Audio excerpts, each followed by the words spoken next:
Liftoff will start in T-minus 10 seconds. 10, 9, 8, 7, 6, 5, 4, 3, 2, 1. We have ignition. It's time! Seconds from game 7 or from championship number 6. Jordan, open, Chicago with the lead! Behind the screen, Harper got a piece of it, it comes off. The Chicago Bulls have won their 6th NBA championship. Tying run at second, 2 out, Pompero over the head of Jenks. Uribe charges, throws, out! And the White Sox have won the World Series. To the far side around the 8-yard line to Hester. Under it, and to the middle of the 15, to the 20, breaks free of the 25, to the 30, to the outside, 40, midfield, 40, 30 of the coast, 20, 15, Hester 5. For the 3rd time in 6 seasons, it's one goal achieved. The Chicago Blackhawks win the Stanley Cup. A little bouncer slowly toward Bryant. He will glove it toward Rizzo. It's in time, and the Chicago Cubs win the World Series. What up, what up, what up? Welcome to ShawnSierraSports on Sports Zone Chicago. I'm your boy, the SuperBack, Shawn Sierra. Thanks for tuning in. If you're watching us on Facebook Live, then I guess you found us on Facebook. And if you're not following us on Facebook, what? Come on, make it simple. Go to Facebook, type in Sports Zone Chicago, click the like button, and now you're following Sports Zone Chicago. Simple. But wait, there's more. Go to our YouTube page. All right? And if you're watching us from our YouTube channel, excellent! And if you're not subscribed to our YouTube channel, for real, listen, go to YouTube, type in Sports Zone Chicago, click the subscribe button, but also click the notification button. That's the little bell next to it, and that'll let you know anytime a show from Sports Zone Chicago is going live. Get it? Got it? Good. You can also tweet the show. Tweet us at Sports Zone Shy. That's CHI at Sports Zone Shy. Now, if you want to follow me, just me personally online. You want to know what I did? Let me tell you what I tried to do. I tried to make it nice and easy for you folks. Nice and easy. All one handle. But we had some hackers get involved, so not all at one handle, unfortunately. So my Facebook, I'm at Shawn.Sierra2025. And my Twitter, I'm at ShawnSierra33. Please follow me on Twitter. Please add me on Twitter. I had over 1,000 followers before, and now I'm at like 7. I'm restarting. People don't realize I got a new Twitter handle, so make sure you do that for me. I'd appreciate it. But Instagram, Snapchat, and TikTok, that's still at the Shawn Sierra. Listen, I got a great show, but I need you to get interactive. So whatever platform you're watching, leave a question or comment on that platform. It'll come up here in the thread. We'll put it up on the screen. We'll incorporate it into the show. And that, my peoples, is what makes this the best morning Chicago sports talk show around, and that's you. So bring them all, baby. Questions, comments, smart-ass remarks, because ain't nobody scared over here. Like The Rock said, baby, don't sing it. Just bring it. Let's check the chat out. We're moving a little bit. Moving. My man, Junior, Armando Emeterio, a lot of juniors in the house. Man, Junior up early. What's up, buddy? How are you? Cornelius Squall is morning show on Sports Zone as well. It's Grown Man's Christmas Eve. Funny you say that because guess what I had ready to go? Boom. That's right. Black Diamonds in the house. It's the top of the morning, Cornelius. Mr. Southside himself. What's up on a hump day NFL draft eve? Guess what, Michon? I didn't go to CrossFit this morning because we had 10 rounds of burpees. It was 10 rounds of 3 snatches, 10 rounds of 3 burpees. That would have been 30 burpees. So I'm like, no. No. So I thought of you when I decided not to go to CrossFit. That's funny. Listen, I don't know a lot, but I do know there's more. The usual suspects will chime in as the show goes on. That, my peoples, I can promise you. Listen, we got a great show for you. We're getting kicked off early, 9:30. My man, Adam Chalifoux from Running with the Bulls podcast, he's going to join us. We're going to talk about Billy Donovan stepping away from the Bulls. Now the Bulls have no head coach. They have no general manager, no director of player or VP of basketball operations, nothing. So a clean slate. So we're going to talk about that and where it leaves the Bulls organization. That's at 9:30. That's at the bottom of the hour. At 10 o'clock, Kole Noble from A to Z Sports is going to join us. And we're going to talk Bears football. As you see, it's Grown Man's Christmas Eve. What? It's Grown Man's Christmas Eve.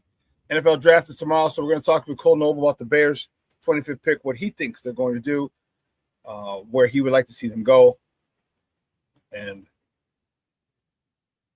who he'd like to see. What is this? Thought we skipped my. What are you talking about, bro? What are you talking about, bro? See, this is. We're gonna skip it.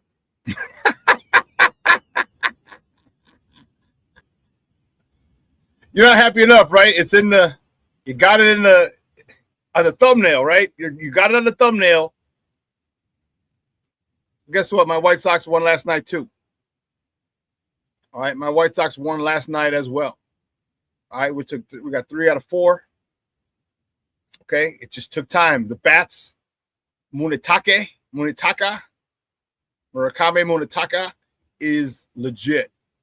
That dude got some stupid strength. That's with an F, strength. Woo! Man, oh man, oh man. Yeah. Well, it's about damn time. It's about time when you decide to give people a head start out of the blocks. Like, okay, go. You guys get a head start, and then we'll start playing. Oh, man. So 9:30, Adam Chalifoux, 10 o'clock, Kole Noble. Adam Chalifoux talking Bulls, 10 o'clock, Kole Noble talking Bears. So because we were getting it crack-a-lacking early, we got to get it crack-a-lacking early. You know how we do the first segment of every show. It's called Top of the Morning. It won't come just when you want it.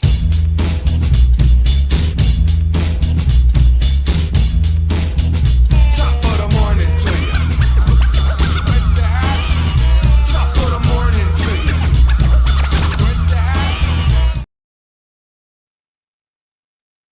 See, which way do we go? Which way do we start today? All right. There you go, Black Diamond. You can get all happy and shit, you know. Do your little giddy dance and everything while we get this crack-a-lack of the Cubs. First top of the morning topic, the Cubs. They beat the Philadelphia Phillies 7-4 for the 7th win in a row. First 2 of this 4-game set the Cubs have taken. Shota Imanaga yesterday was on the mound. He got the win. He's 2-1 on the season. He went 7 strong innings, 3 hits, 1 earned run, 1 walk, 1 strikeout. This outcast himself, Seiya Suzuki. Seiya Suzuki was 2 for 4, hitting his first home run of the season, driving in his 3rd and 4th RBIs of the season. Man, if this guy starts to get hot, Jesus Christ, you've been putting up big-time numbers without him. What are you going to be doing with him? Nico Horner, another Nico Day, 2 for 5 with a homer, his 4th on the season, driving in his 22nd of the season. Michael Busch was 1 for 4, driving in his 4th and 5th ribbies of the year. No rest for the weary. Game 3, not 1, not 2, not 3. Again, not 1, not 2, but game 3. The Cubs. All right, the Cubs, they host the Philadelphia Phillies tonight at Wrigley Field. First pitch is at 6:40 p.m. Central. All right, you can find that game on the Marquee Network or listen to it on their flagship station, 104.3 FM or 670 AM. The Score. The probables for tonight's game. For Philadelphia, Kyle Backrus, he's 0-0 with a 5.40 ERA. Going up against Matt Boyd at a bump for the Northsiders, who's 1-1 with a 6.75 ERA. Keeping it moving, baby. The next top of the morning topics. Yeah, baby. My White Sox, baby. My White Sox are doing that thing, and I like it. The White Sox beat the Arizona Diamondbacks 11-5. We putting up big numbers, baby. The Southside Lumber Company is back in full swing, pun intended. Sean Burke got the start for the Southsiders. He was 1-1. He's 1-1 now on the season. 6 innings, 5 hits, 2 earned runs, 1 walk, 3 punch-outs. Sam Antonacci, the youngster, he's doing his thing. I thought that was out yesterday when I was watching it, but it didn't make it. It's 2 for 5. He was 2 for 5 last night with a triple. Triple, his first of the season. He had a home run as well. An inside the park home run. Crazy. His first of the season, driving in his first 3 RBIs of the season as well. Colin Montgomery, he was 2 for 5 with a double, his 5th homer, his 6th, driving in 3, 14th, 15th, and 16th ribbies on the season. Munetaka Murakami, he does it again for the 4th game in a row. He was 3 for 5 for the 4th game in a row. He hit a homer, his 9th of the season, driving in his 19th RBI of the year. This dude is awesome. Awesome, awesome, awesome. Staying with the White Sox. The White Sox are back in the desert tonight. First pitch is at 8:40 p.m. You can catch that game on Chicago Sports Network or listen to it on their flagship station, ESPN 1000. That's 1000 a.m. The probables for tonight's game for the good guys on the south side. Anthony K's on a bump. He's 1-0 with a 2.60 ERA.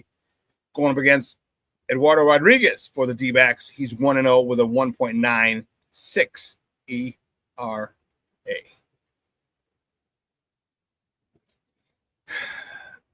Next top of the morning topic. Man, this was doing it. Crazy. Billy Donovan, the Bulls head coach, the former Bulls head coach, steps away as Bulls head coach after 6 seasons. 6 seasons at the helm. And this is what kind of guy Billy is.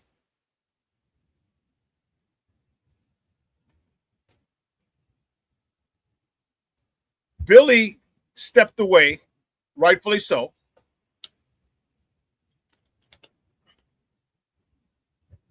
because he said in order for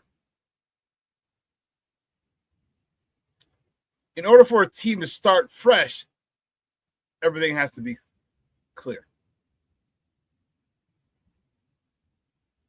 And I agree with him. You know, Michael Reinsdorf wanted him to stay. The Bulls organization wanted him to stay. But he said, listen, if you want to go in a new direction, you want to start over, you got to start over fresh, clean. That's what he did. So you need to get a new general manager, if you want a VP of basketball operations, fine. But they need to pick their own head coach. They need to start fresh. They need a clean slate. And he's right. He's right. So he's still doing right by this organization as well. So I've always liked Billy Donovan. Sad to see him go. I know a lot of you guys don't like him, but he's never really been given a squad. And whatever squad he was given, he was able to make do. All right, when he had DeMar and Zach, okay, he played a slower brand of basketball. Then when they got rid of those guys, he had an up-tempo brand of basketball. He was able to adjust to whatever roster he had. Big time. Big time.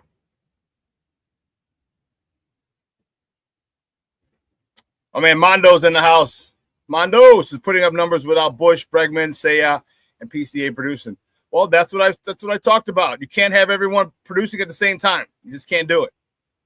Because you'll be putting up 15, 16, 17 runs, but then when everyone goes cold, it'll be barren. So you want Bush, Bregman, Seiya, and PCA not producing now, and then when these guys who are hot, when they cool off, now Bush, Bregman, Seiya, and PCA, they can step up and they can get hot and they can carry the team. It's simple. Simple. You just don't want everybody hot at the same time. You're not in the playoff run. You're not down the stretch. You're not in the playoffs. Okay? You're not. In the playoffs, you want everyone hot. Of course. But right now, you got to have people who are hot, people who are not. And the people who are not get carried by the people who are hot until they're not hot anymore. Then the nots got to become the hots.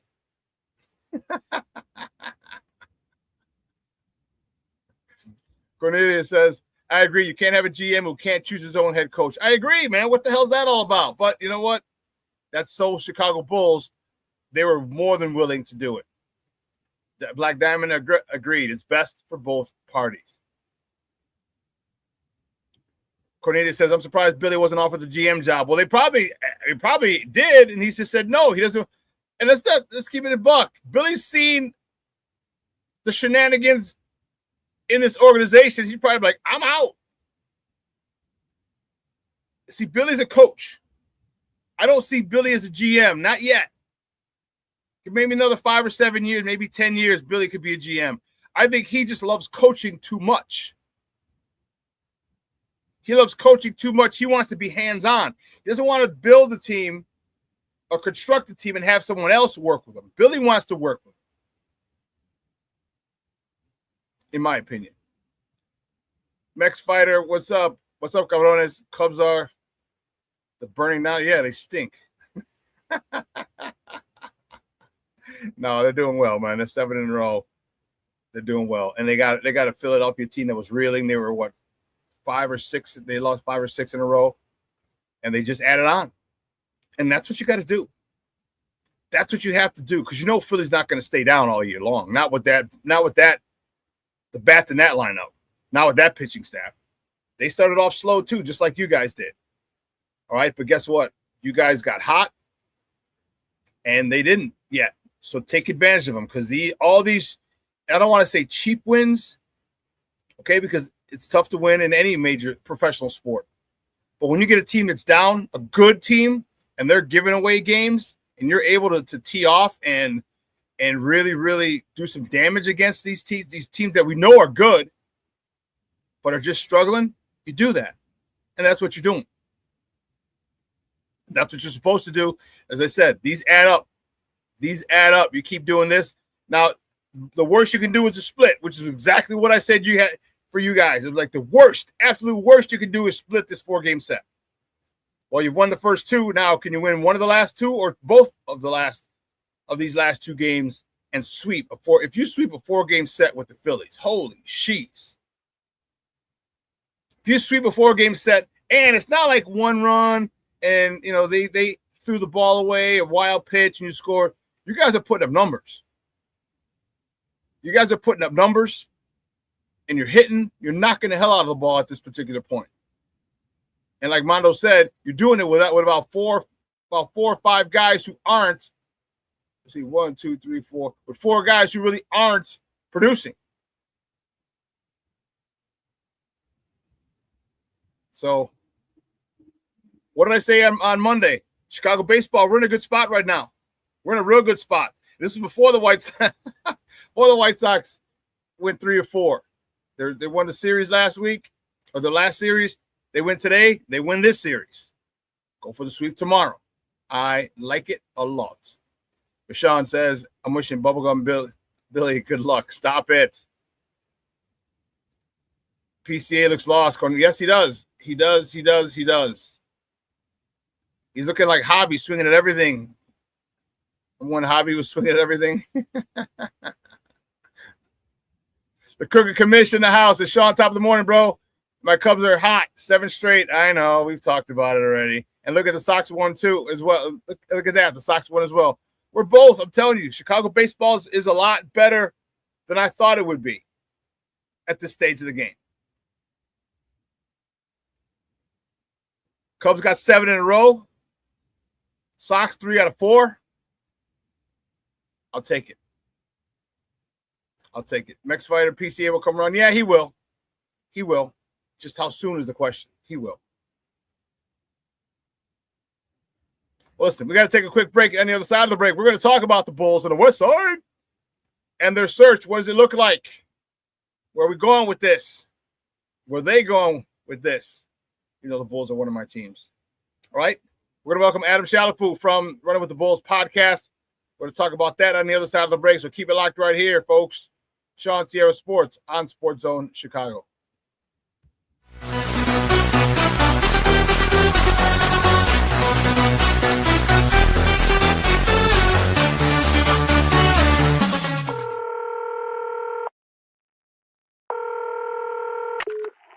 Operator 901, where's the emergency? 127 Brynmere. Okay, what's going on there? I'd like to order a pizza for delivery. Ma'am, you've reached 911. This is an emergency line. Large with half pepperoni, half mushrooms. You know you've called 911. This is an Do emergency you line. know how long it'll be? Okay, ma'am, is everything okay over there?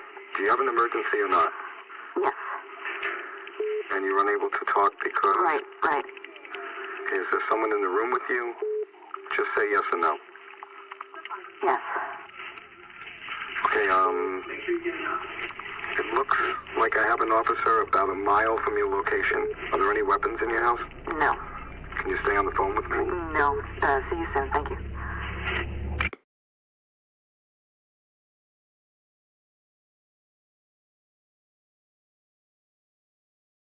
Every day, we take steps to keep the people we love safe, but some health risks are easy to miss. Ticks hiding in the yard can spread germs, like the ones that cause Lyme disease. Mice searching for food can spread bacteria that makes us sick. Mosquitoes lay eggs in standing water and can spread West Nile virus and more. Cockroaches are drawn to water in the home, leaving behind allergens that can trigger asthma attacks. Common pests can threaten our health. Learn how to protect your family at pestworld.org. When I'm flying, I put my helmet on, my visor down, my mask up. You don't know who I am. Whether I'm African American, Asian American, Hispanic, white, male or female. You just know I'm an American airman kicking your butt.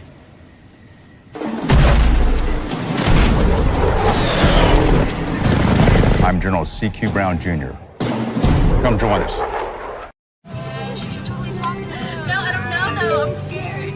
I mean, you're so...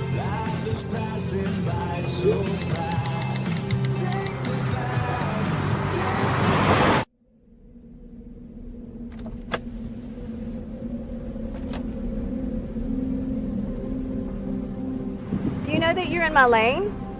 No, not at all. Are you not paying attention? Are you texting? I was just checking in with my mom. I was telling her that I thought we'd be home by 6. It's okay. There's enough time. Just pay attention. I'm not even halfway through my text. There's no way. I'm not even going to look up. My babies are in the car. You have to pay attention. It's just supposed to be a quick text. I'm so sorry.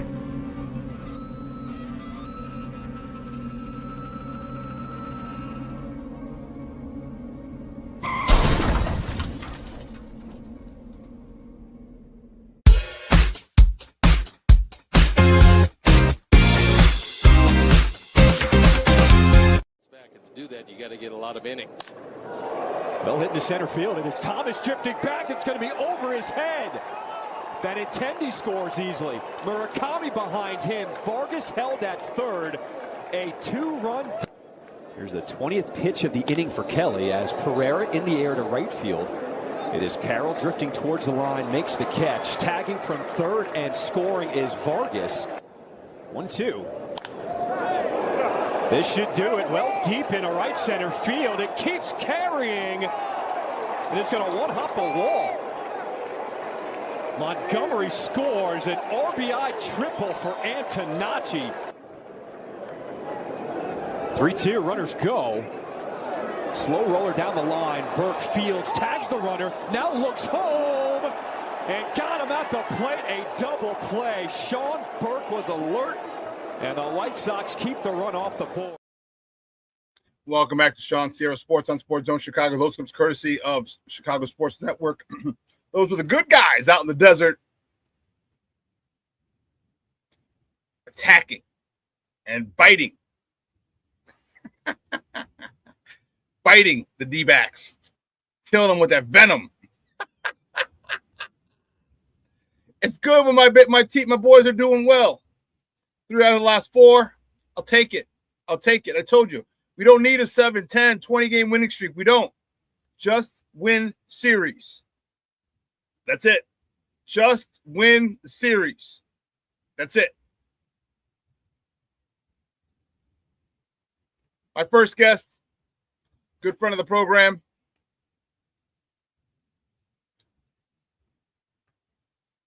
He's the host of the Running with the Bulls podcast. He's been rocking with us for years. You can find him on Twitter now at Sports Guy Adam.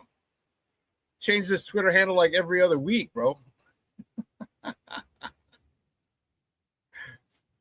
Anyway, let's give it up. Our boy, Adam Chalifoux. Adam, what's up, Papa? How are you? You know, I'm doing good. Sports Guy Adam, my old roommate, made me Twitter maybe about 15 years ago, and that was the one he made for me. So I'm still Foo Dog. Oh, you're still Foo Dog. Okay.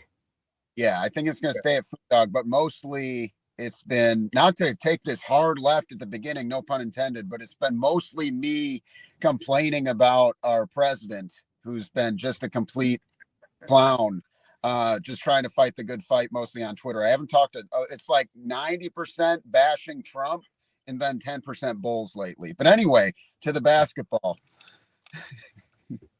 Your thoughts when it came out the other day that Billy was stepping down. It was a big, that was an option. He was weighing his options, and that's what he decided to do. Your thoughts when the word came out? Shams Charania broke the story or broke the news on X, Twitter. Your thoughts on Billy stepping away as Bulls head coach? Respectful. I think like respectful is the one word I would use, because it was respectful of him to kind of do the franchise a favor.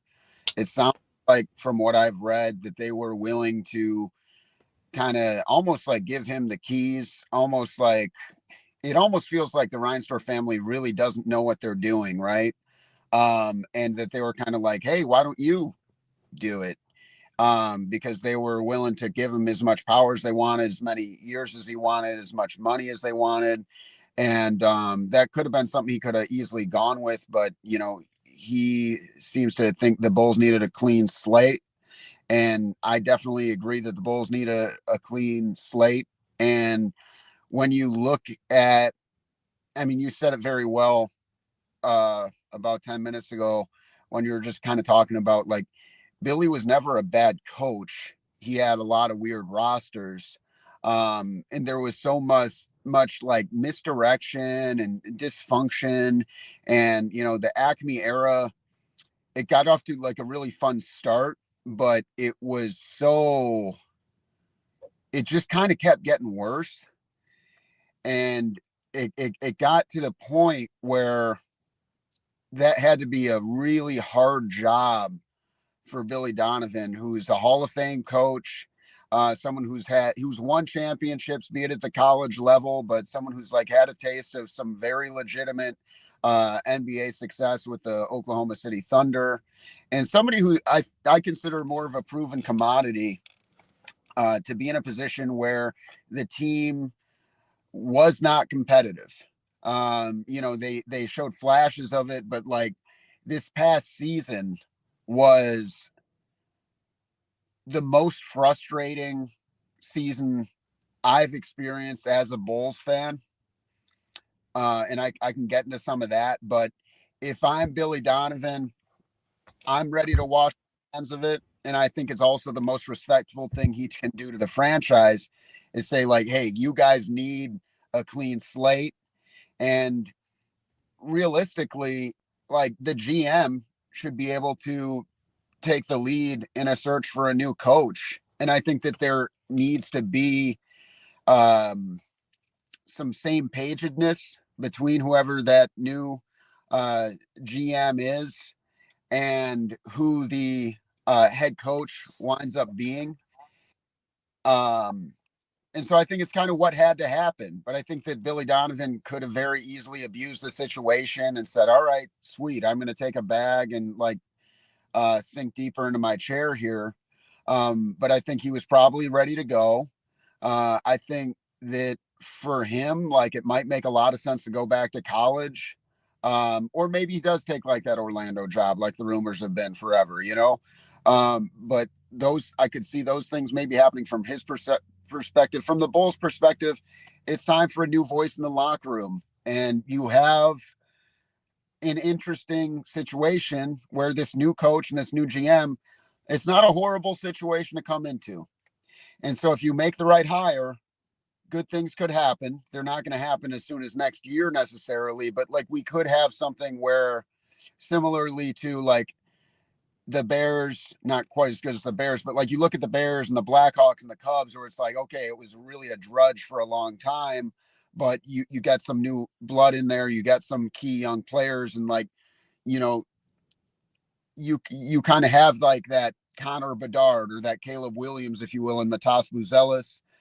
Josh Giddey looks like he's going to be the point guard for the future. If I'm a coach coming in, like that's an appealing situation, but it's better for Billy to kind of like let go of the reins. And it's he stepped down. He didn't get fired. And I really appreciate him doing the Bulls front office kind of a favor by taking that approach. Yeah, it was a classy thing to do, but Billy's been nothing but class since he's been there, you know, and that's the type of reputation he has as a player, he's had as a coach. All right, and he understands it. He's not dumb. I mean, you don't get to the Basketball Hall of Fame by being dumb, right? You know, exactly. He understands that. You're getting a new GM, you're getting a new front office. They got to make their own choices, and I might not be that one, or they may feel pressured to keep me because of that. He said, no, let's make it a clean start. I appreciate that. We talked about the respect he did the Bulls a solid because he didn't have to do that. But I also said he might just be tired of the bullshit over there. Totally. He just might be tired. You know what I mean? Like the Reinsdorfs don't know how to run shit, and he's tired of it. And you mentioned the Orlando job. Man, like you talk about some nice young talent over there. He's got nice young talent. You know, I thought it was very professional of him. That was very dumb, but very professional of him to talk about to not take the UNC job. You know, he said, "Let me focus on the end of the season first." Yeah, and he's been a professional the whole time because like that. Yeah. How could that not have been really tempting? I mean, I know it's not. It's always kind of what have you done for me lately? But that program, man, and the money they got in that program, the pockets, like, and you think about like how legendary of a college coach he is, like. He'd be amazing, right? And so it kind of felt like I was surprised that didn't happen. Obviously, they went with Mike Malone, who I thought was going to be the Bulls coach. So, but you know what? The cool part about it is he doesn't need to coach. You know, we know he loves coaching, that he does, but he's not thirsting for his next job. Like if he wants to take a year off, maybe be an analyst. You know, because believe me, people would love him in the analyst booth. You know what I mean? And NBC, wherever. Still get a little bag doing that. Reset. Look at the game a little differently. All right. Whenever you step away from when you're playing, you're coaching, and you step away for a year, you look at the game differently. And Billy's very introspective, and it would help him become a better coach. Because I've always liked Billy as a coach. So maybe he takes a year off and comes back a following season because there's going to be more NBA jobs open after next season. There's going to be more college jobs open after next season. And he just may say, hey, let me chill. Let me regroup. Let me recharge my batteries. All right. And take this next gig on 100%. Yeah, that's a good point. I could see that happening as well. Your thoughts on this new president of basketball operations, GM? They got a nice little whip here. I got a list. What I wanted to say is they got 2 first-round draft picks. It's going to be very enticing to a lot of people. Yeah, it's got to be. And they got money to play with, too. You know, they got, I believe it's $55 million in space. You know, the NBA math gets a little confusing in that with, but I believe it's like $55 million to play with. You don't want to spend it all on one big fancy record player, as they say, but you know, you could make some wise moves. You want to really think about the future, in my opinion, because this shouldn't be something where you're thinking about, all right, like, let's go. Like if you make the playoffs next year, like great, but you got to understand that you'd be ahead of schedule. Like you should be looking at Matas Buzelis and Josh Giddey, and then identify whatever core pieces there are other than that. Because I think anything other than those two is kind of like to be determined, and like whether you want to bring back a guy like Sexton or Simons and how much you want to pay those guys, but then how much money you got left. Like, yeah, there's a lot of different ways that you could kind of turn this around and make it a fun young team, which is the next stage. I remember talking to you maybe 2-3 years ago, before they kind of had their big come up, but I was like, I'd rather be the Orlando Magic right now because like they're fun.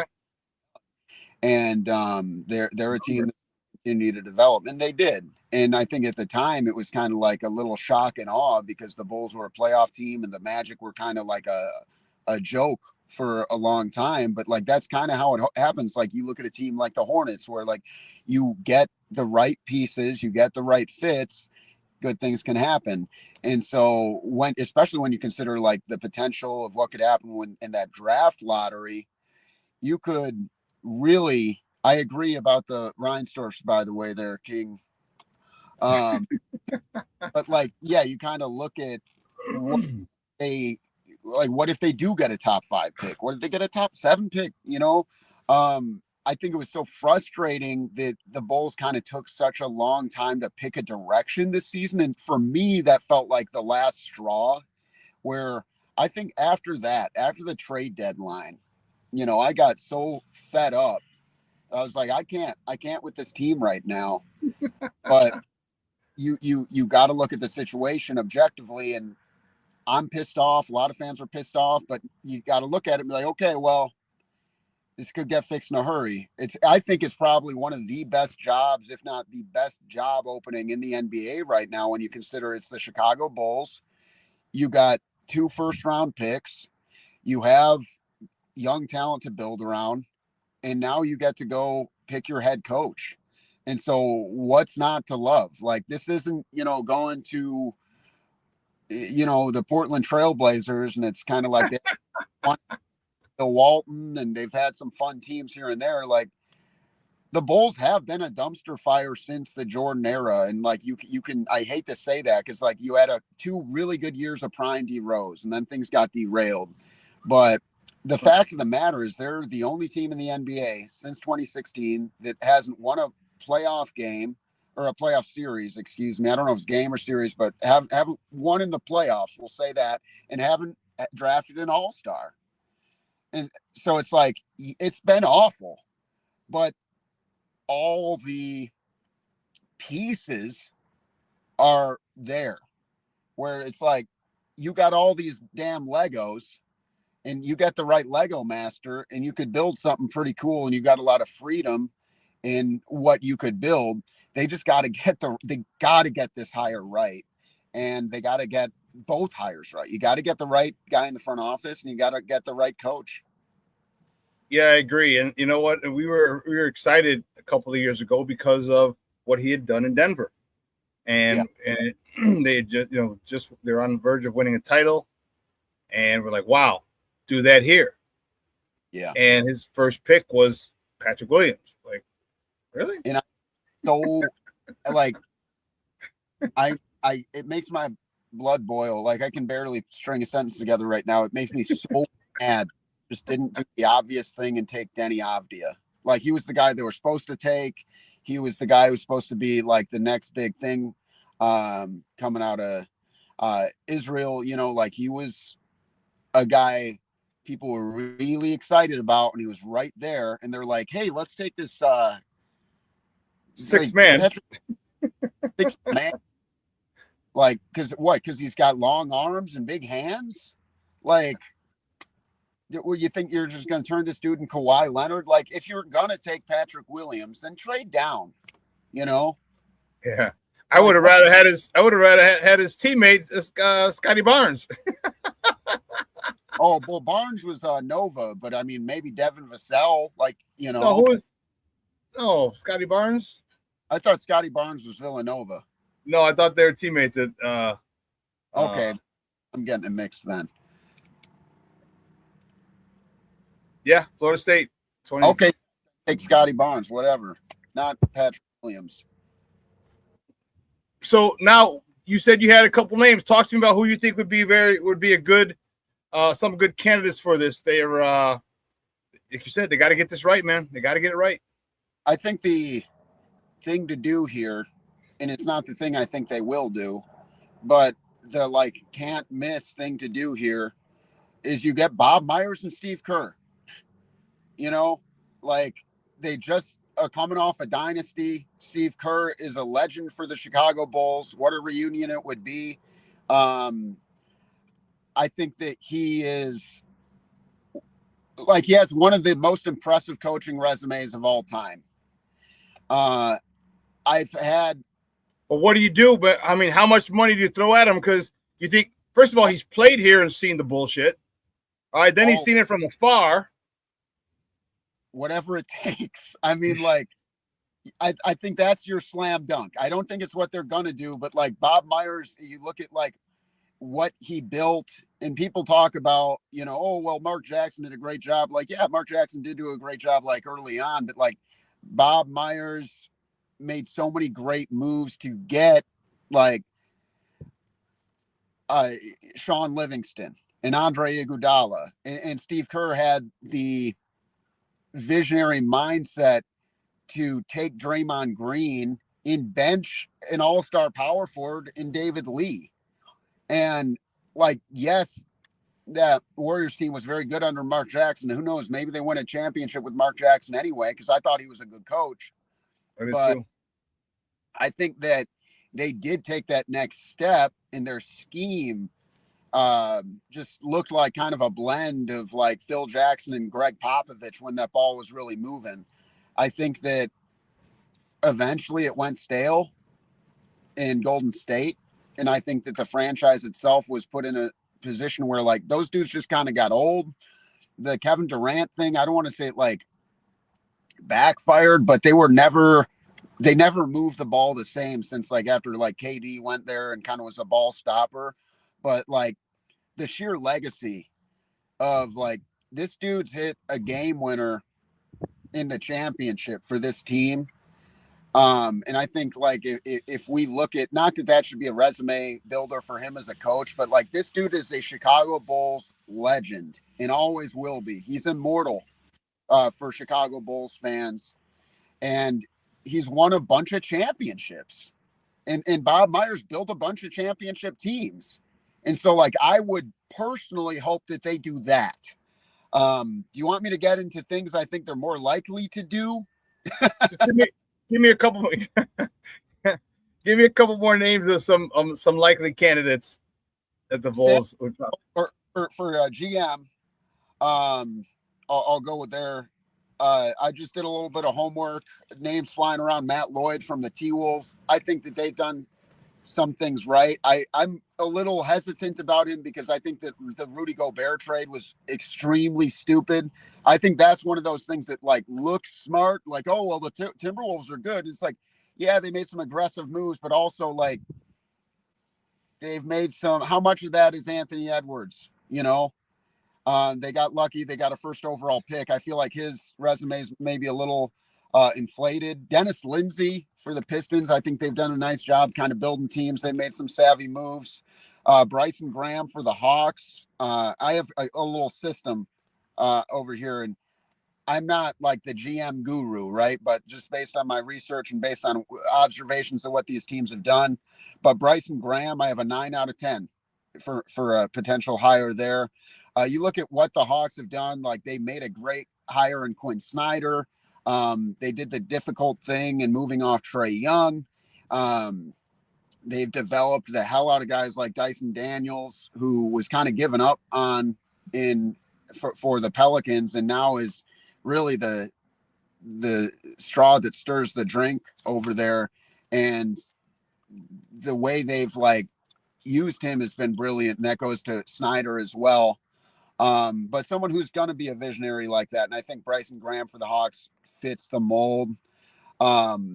Dave Tellep for the Spurs could be a great hire. Anyone from that Spurs organization, I think, would be a good hire.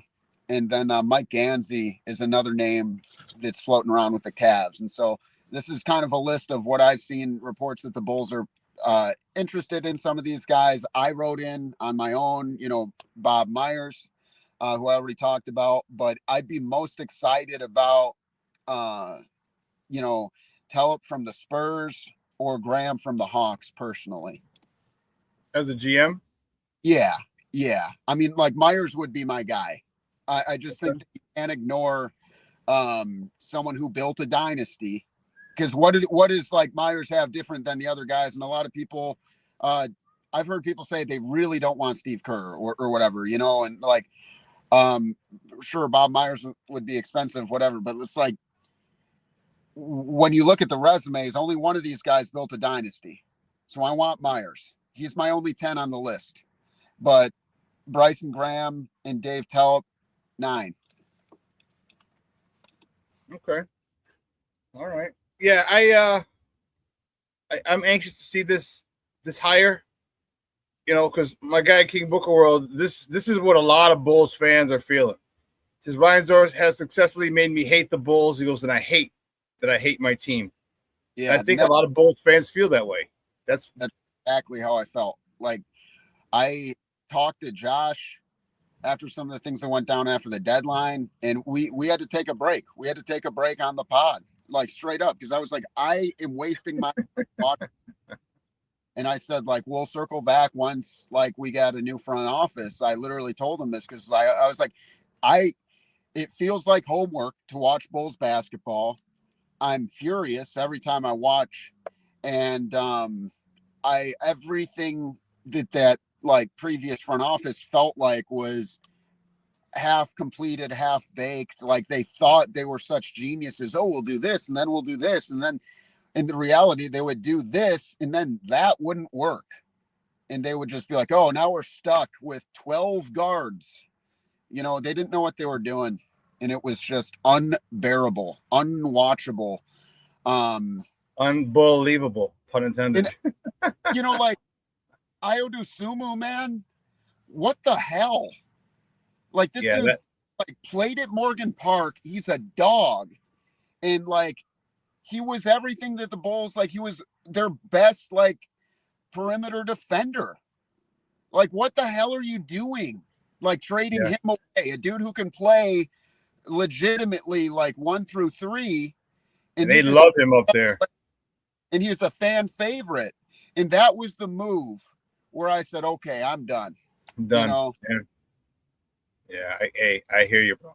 Adam, great stuff, but man, like Kobe White, like what I've been saying for a long time, this dude needs to be coming off the bench and be the Jamal Crawford, so it's just a joke. It's a joke. Well, listen, we got to run, but great stuff. As always, Adam, I appreciate it. Do me a big favor, though. Let everyone know where they can find you and your work online. You can find me at Foudog, F-O-U-X, dog, on Twitter. And then, Running with the Bulls podcast. We will eventually start trickling out some more episodes. Right now, kind of on off-season mode. And like I said, a little upset with the team lately. But I'll be keeping an eye on things, and I appreciate you having me on, Shawn. Thank you. Man, not a problem, dude. And one of the guys I love talking Bulls basketball with. Yeah, let me upgrade this. So we got Foodog. There we go. On your Twitter account. Awesome. All right, buddy. Thanks. Have a great day. Hey, congratulations. I saw the engagement, right? Oh, yeah. Thank you, my friend. Huge for the program. I always talk to my good college buddy about when dating, it's all about trying to find that franchise quarterback, you got to find like you can trust to make the right calls and someone you can build a franchise around. So, I finally found my franchise quarterback, and so thank you. And, we're really excited for the rest of our lives. Cool. Good stuff, man. Again, congrats. It's good stuff. Thank you. All right, buddy. Guys, that's Adam Chalifoux from Running with the Bulls podcast. Man, the Bulls are a mess, but now they can clean it up. And that's the scary part. They have a chance to clean it up and do do right by this organization, but there's a lot of skepticism in Bulls Nation that they just won't do it. Well, listen, we got to take a quick break. On the other side of the break, we're gonna talk about Grown Man's Christmas tomorrow. It's Grown Man's Christmas Eve. I already told you this morning. We knew that. Grown Man's Christmas Eve. We are excited about the NFL draft. We're gonna have our guy Kole Noble from A to Z Sports. He's gonna come on and talk to us about the Bears picking at 25, who he likes, if he wants the Bears to stay there, trade back, get more picks. So keep it locked right here. Kole Noble from A to Z Sports on the other side of the break. Keep it locked right here. Shawn Sierra Sports on Sports Zone Chicago. Hey, it's your boy, the SuperBack, Shawn Sierra, and be sure to follow Sports Zone Chicago on all social media platforms, on Facebook, Instagram, and our Roku channel. You can find us at Sports Zone Chicago, and on Twitter, we are at Sports Zone Shy. Also, be sure to download our mobile app so you can take Sports Zone Chicago with you on the go.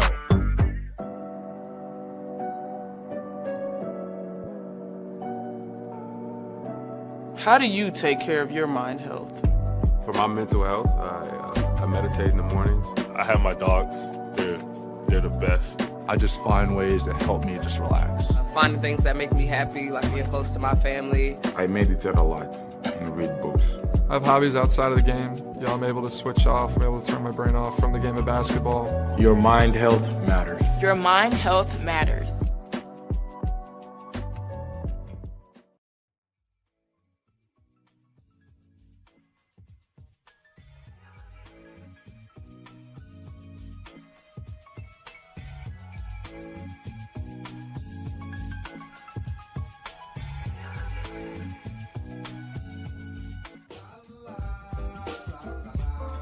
It's a romance sport. What? It's a romance sport like that. Your Marine Corps' way of life is to defend the American way of life.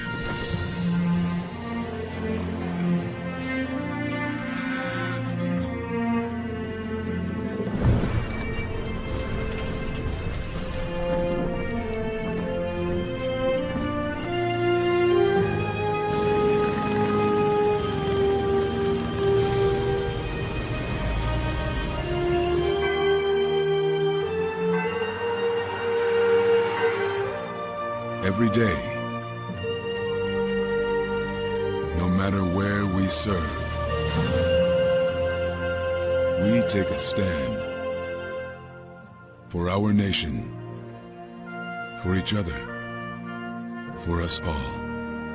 The few, the proud, the Marines.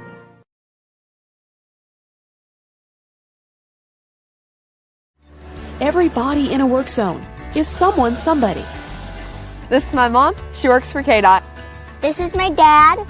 This is my mom. This is my daddy. This is my sister. This is my daddy. This is my son, Scott. He was killed while working in a highway work zone. When you drive through a work zone, drive like a life depends on it. Because it does.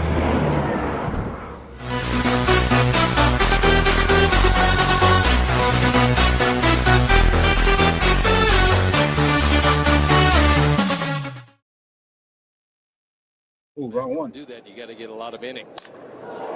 First 2 or 3 years I was here, and then we found out not eligible. Look out! Home run, Nico Horner! And it's 4-1. His fourth of the season, and no. I can't buy that. That is crushed. Left field on its way. Out of here. And on to Waveland for Seiya Suzuki. And it is all Cubs here tonight. In the dirt, kicks away from Real Muto. Bush to the dish. He's in. And it's 7-3.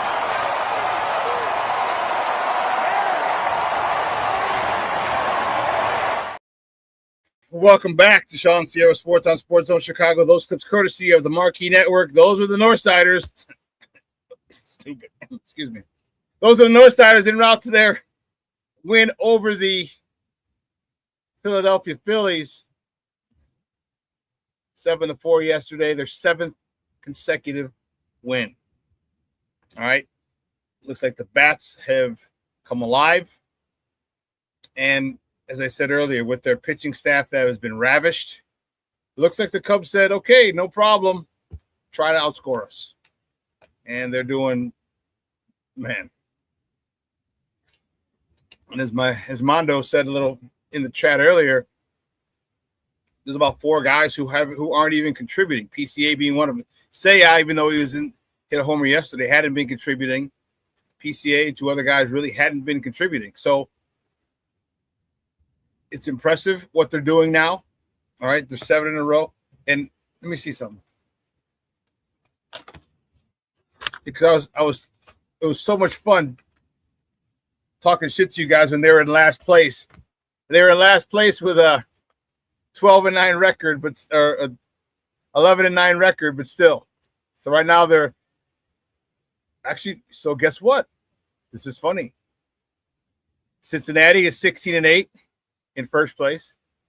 St. Louis is in second place. Shocker, the Cardinals? What the hell's going on over there? They're 14-9. The Cubs, the Pirates, and the Brewers are all 13-9. So you're still in last place.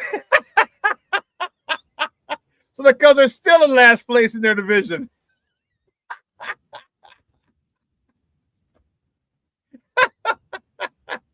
I love it. I love it.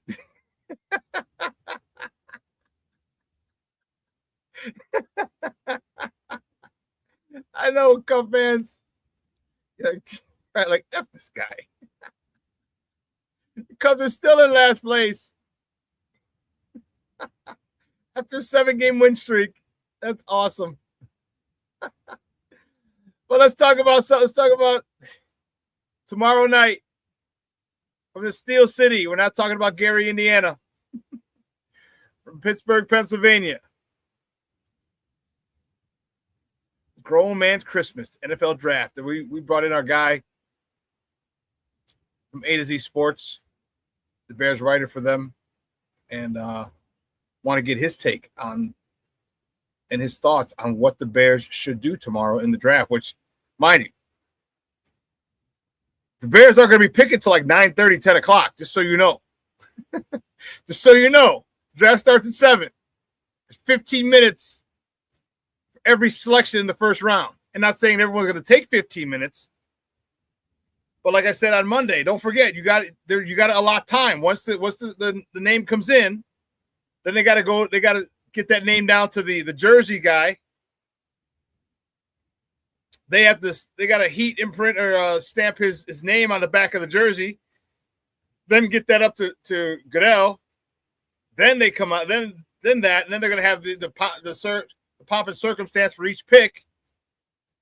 So Bears aren't picking till like 9:30, 10 o'clock. So just be ready.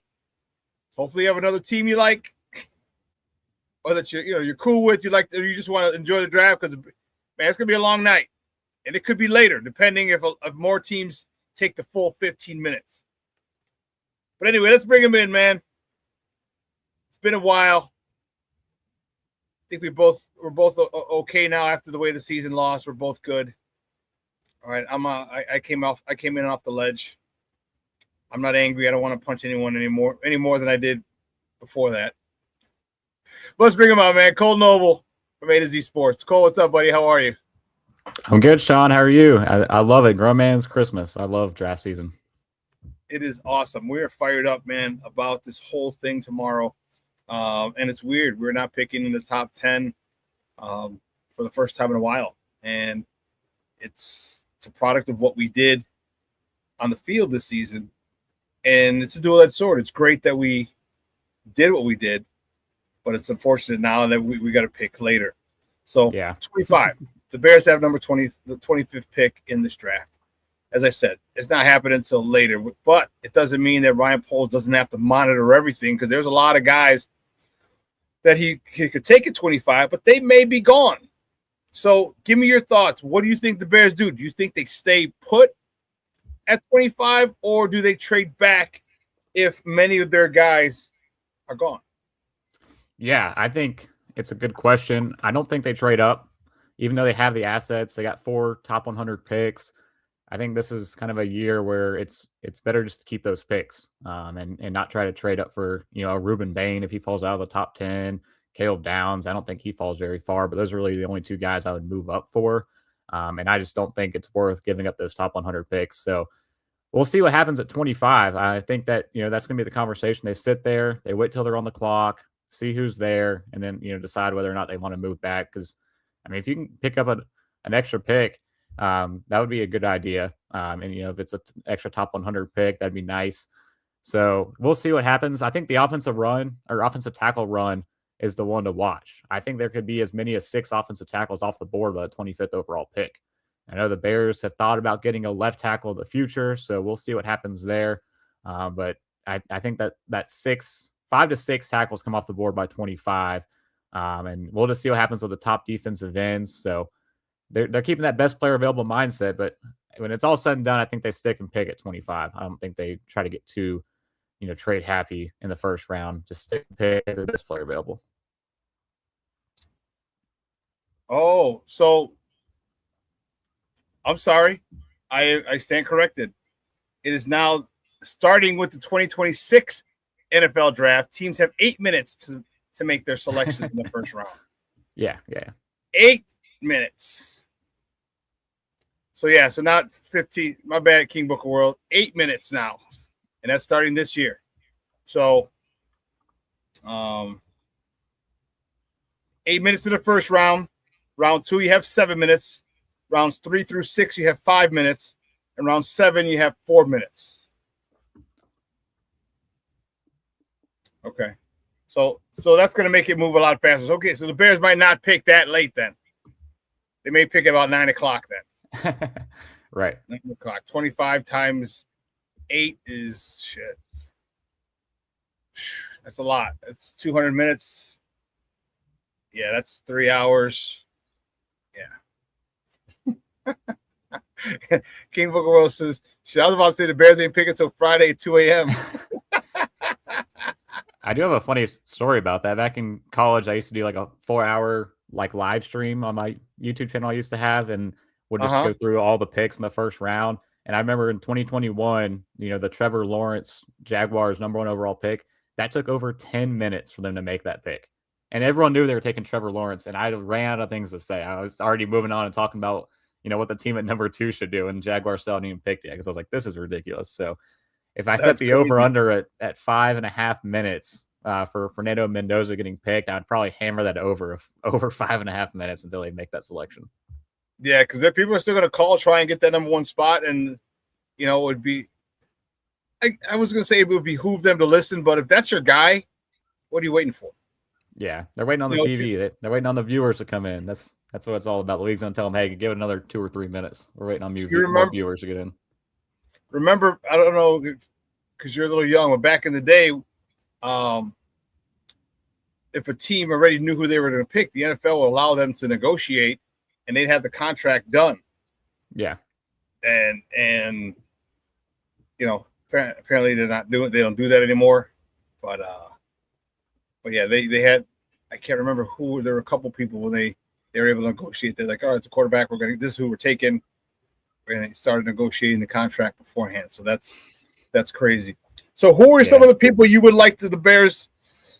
Excuse me. Who are some of the players that you would like the Bears to have an option to choose from at 25? Yeah. So I'll give you 1 tackle, 1 defensive end, a safety, and then I'll give you a dark horse too. So my offensive tackle, I'll say Caleb Lomo. I think he's my offensive tackle 6, so he's right on that fringe. The team to watch is the Eagles at 24. They brought in Lomo for a visit. The Bears also brought in Lomo for a visit. He's the Utah left tackle. I think if the Eagles don't take him at 24, the Bears have an option at 25 to get their left tackle of the future with Lomo. And I think the Eagles take him. If another team doesn't before the Eagles, I think the Eagles will take him. So top defensive end, I would say Keldrick Folk. I know people are concerned about the production, but the Jeremy Garrett connection. He coached him at Auburn in 2023. He's fits all the traits Dennis Allen looks for off the edge. And I know, the production, only 10 sacks in college. That's going to concern some people. I think if you're looking at other people that fit that mold of a Dennis Allen type, Malachi Lawrence and Gabe Akis, those are options. I think that's a little rich at 25 for those two, but I don't think they're going to be there at 57. So if you want to pull the trigger early on your type at defensive end, those two are ones to watch. Safety, Emmanuel McNeil Warren. I think he's, Pat Tillman 2.0 for those Bears defense. Really? He's got the peanut punch down pat. He's an interception machine. If they want to keep that turnover, train rolling into 2026, EMW is your guy to add to that secondary next to Kobe Bryant. And then the dark horse is Colton Hood out of Tennessee, the outside cornerback. If they really want to get best player available, he is outstanding in press man. You can put him on, one side and he'll lock down that side. And you have Jalen Johnson follow number one receiver. You have Kyler Gordon in the slot. That can make that secondary one of the best defenses in football. And you can just wait out the safety on day 2, maybe even in the 4th round to get a starting safety. But Colton Hood will be the dark horse. But, man, the closer we get to it, I really think Keldrick Folk's going to be the guy. Interesting. Okay. There are a lot of people who are talking about Katie McDonald could fall that far. A lot of people talking Akeem Messidor may fall that far. Your thoughts on either of those two guys? Yeah, so Caden McDonald is so enticing, but I just don't think he's the Dennis Allen type on the interior. I think Caden McDonald is going to be an absolute beast of whatever team takes him, and it's going to be a team in the back end of that back end of the first round. If Chicago doesn't get him, the Bills can take him. The Seattle, New England, all could add another interior guy that's really good. But you talk about that run defense. We were watching them get gassed on the ground last year. Every single week, it seemed like, in Chicago.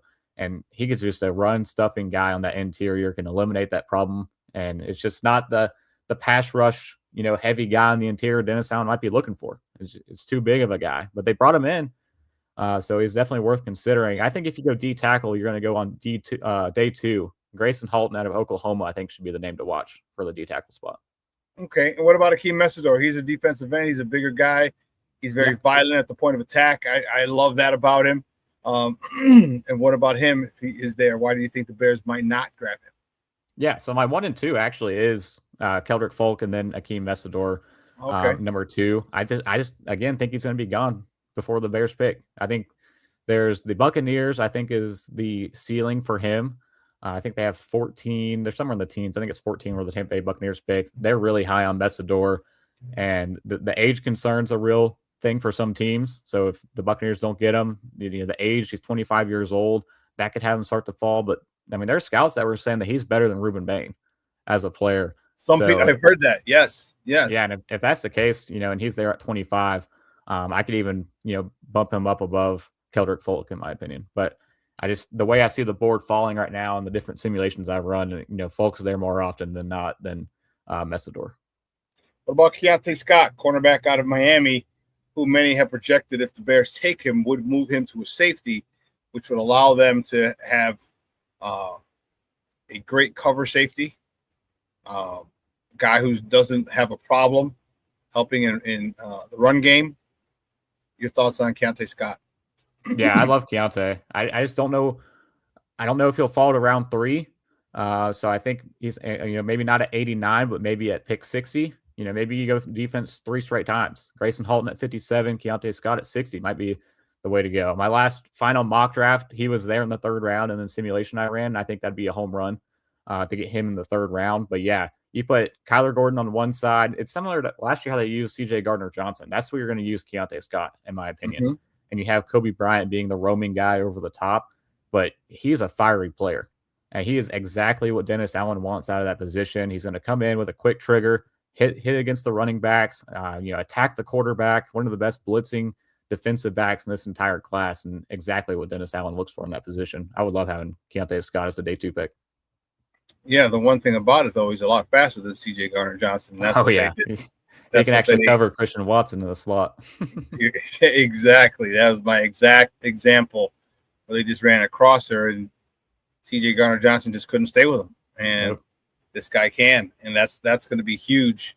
Do you see any chance of Ben Johnson, I guess, going rogue and saying, bump this, I want this wide receiver, and take him in, maybe not with the first round pick, but with one of their second round picks, and just continue to add weapons? Because we did lose DJ Moore, you know, who was my favorite Bear, and it still hurts me to say that, but nonetheless, we did lose him. But if you get another dude who can be in that mold, another speedster, and basically give Green Bay a taste of their own medicine and have him run crosses against their nickelback, who probably can't stay with a 4-3 guy. Yeah. It's going to be interesting. Yeah. You know, the only receiver they brought in so far was Khalif Raymond, who, you know, was a Ben Johnson guy. He was one of Antoine Randall-L's guys too in Detroit. And they brought him in specifically to be that veteran leader. After losing DJ Moore, they brought him in to, this is how it's done kind of guy. You know, if you don't know what to do, watch Khalif Raymond. Let him be right behind Khalif, do exactly what he does kind of guy. But I think they operate in a lot more 12 personnel with Cole Kmet and Colston Loveland, and then 2 wide receivers. And then Khalif come in as that 3 wide receiver and 3 wide receiver sets. So I wonder how much of an emphasis they actually put in adding in another receiver, especially in this draft. If they do, I think Dijon Stribling out of Ole Miss will be the guy. Another one the Bears brought in, tough as nails, competitive guy, great run blocker, and even has that downfield speed that the Bears are currently missing at that wide receiver room. But scouts love this guy. I mean, the closer we get to the draft, they keep pumping his stock up more and more to where he's fringe second-round player at this point. And it's Ben Johnson really going to have that much pull to where he's like, you know, give me the receiver in the second round. That's going to be the big question, how much needs they have on the defensive side of the ball. Yeah, Stribling's a dude. I've been hearing a lot about him last week or so, about his stock. I mean, more and more people are just really, really high on him, things I'm reading and things I'm seeing online. So that could be a selection, or he could be gone. And guys, we're joined by Kole Noble. He is the Bears writer for A to Z Sports. We're talking Bears football and NFL draft here on Shawn Sierra Sports on Sports Zone Chicago. Give me another just out of the blue pick. Like, they're not going to take a running back, would they? Do you want first round option, day 2 option? What are we thinking? Give me a day 1, day 2 options. Okay. Completely out of the water, where guys are like, what the hell are they doing? Yeah. So I think corner is definitely the sneaky position in round 1, specifically outside corner. Trading Stukes, maybe. I mean, there were some scouts too, or I think it was a GM that Adam Schefter said earlier this week had him ranked above Caleb Downs at that safety spot. So trading Stukes, maybe out of Arizona, could be an out of the water, you know, late first round guy that gets in on Thursday night. Day 2, completely out of the water, be Jadrian Price, the other running back that's out of Notre Dame.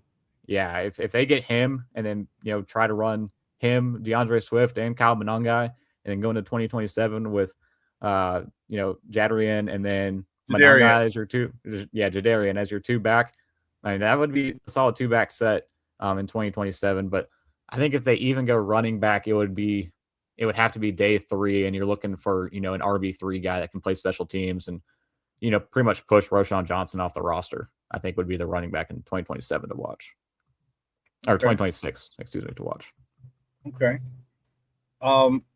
Caleb was he spoke the other day, and he spoke about getting back. Let's check out what he had to say.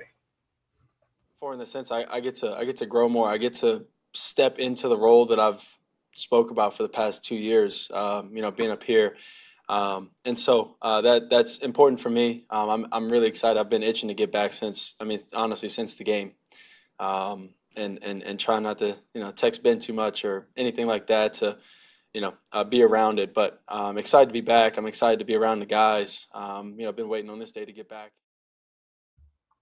That could courtesy of Chicago Bears. Your thoughts on his excitement to be back, but also on, and I'm asking a forecast here. How well do you think this offense is going to do this year? All right, nobody's learning a new offense. Okay, even Khalif Raymond coming in. He's got an idea of what this offense has been playing in Detroit.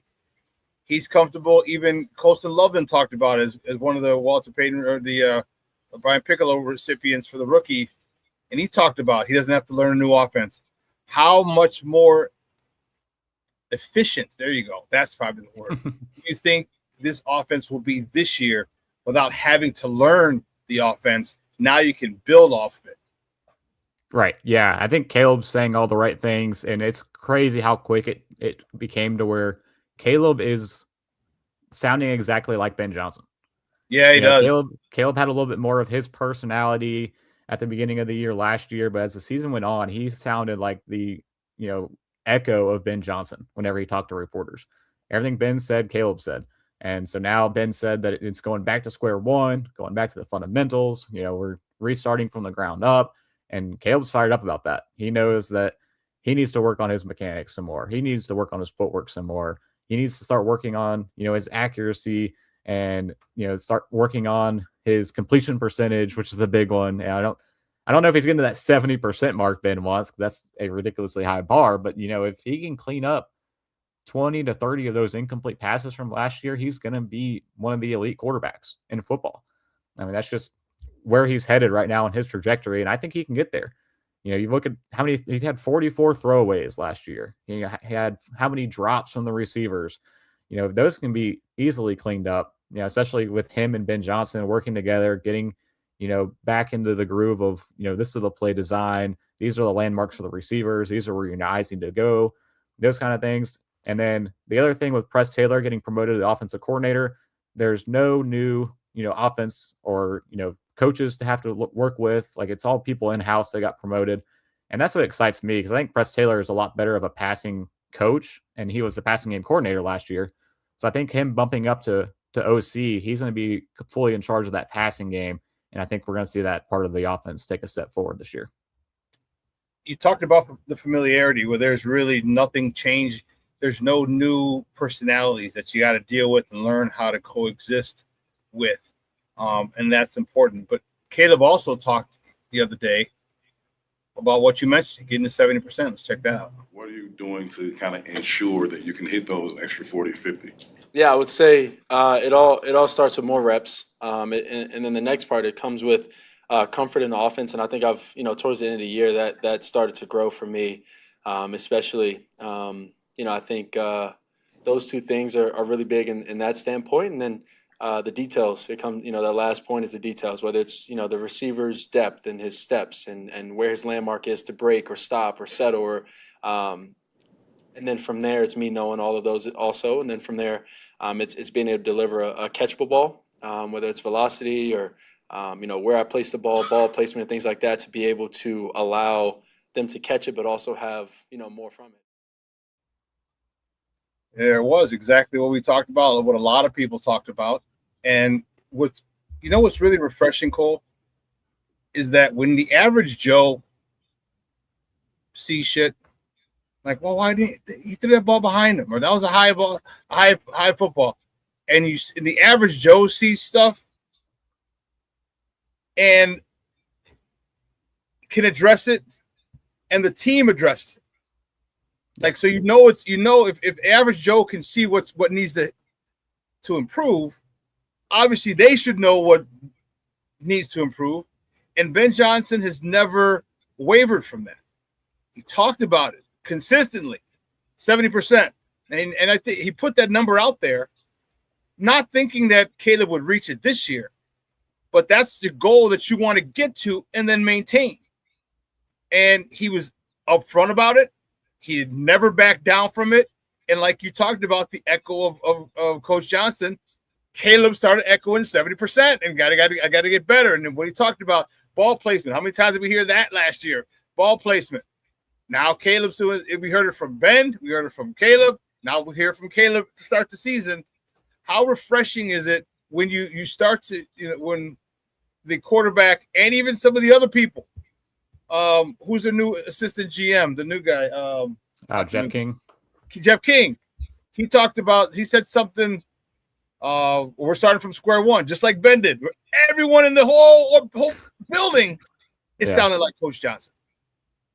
Yeah, that's how it should be. I mean, the coach should be, the forefront for the entire team, and it echoes the message down from above him and below him down to the team as well. They should be the front office should be operating with him in mind. The coaching, rest of the coaching staff should be operating with what Ben says, and the players as well. So it's exciting. I'm ready to see Caleb take that next step. He's been out working. He's had Jade, Luther, Rome, Colston, all working out with him already this offseason. So once they get back in the house and really start rolling, it's going to be start from the bottom. But I think that, like Ben said, they're going to move quickly through that part because it's going to be a lot of refresher for them. But it's good refresher to start back at square one, and then they're going to quickly get to the other steps and start progressing throughout the summer. How hopefully it's not like last year where they're having issues with the offense into training camp. Yeah, better not be this year. Lord have mercy. How refreshed were you when you saw that online? When you saw that Caleb, they were at USC, and Caleb had Luther, had Rome, had Colston. I think Khalif Raymond was there as well. How relieved or excited were you when you saw that and saw these guys getting that work in the offseason and everybody was there? Oh, I love it. I mean, I love the guys being close together, and that's what makes it so exciting. They're all so young. They're all came into the league right around the same time as each other within 2 drafts. They're, it's not like Aaron Rodgers trying to being 40 years old, trying to connect with his 21-year-old rookie. Like Caleb, Rome, Luther, Colston, all these guys are the same age. Jade Walker too. So they're going to grow together every single day. They're going to be working out, hanging out, hitting the field together, in and out of practice, for years to come. And that is just so exciting to see the young core they have on that offensive side of the ball. Yeah, I think what's the cool part about this, and no, this is definitely not a knock on DJ by any stretch, is that they're all single. And DJ was, a married man with kids, and that's a different dynamic, right. And it just didn't seem to work with Caleb and DJ. And when you're a father with kids, you're married with children, no pun intended, my former favorite TV show of all time. When you're married with children, you got a responsibility. You're not you most likely you're not able to hang out. You got the wife to deal with, you got the kids to deal with, and his daughter. I worked his first football camp after he got signed. And his daughter Ari is a handful. She is a tornado. And then he has had his son. So now he's got 2 kids.